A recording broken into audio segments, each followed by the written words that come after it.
இல்லை என்று சொல்லும் மனம் இல்லாதவன், ஈடு இணை இல்லாத கருணை உள்ளவன், இன்னல் பட்டு எழும் குரலை கேட்கின்றவன், எண்ணங்களை இதயங்களை பார்க்கின்றவன்.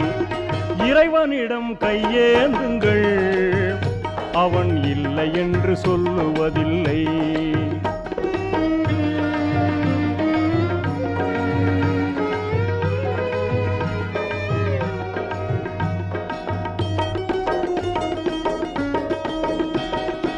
ஆசையுடன் கேட்பவர்க்கு அள்ளித் தருபவன், அல்லல் துன்பம் துயரங்களை கிள்ளி எறிபவன், பாசத்தோடு யாவரையும் பார்க்கின்றவன், பாவங்களை பார்வையினால் மாய்க்கின்றவன்.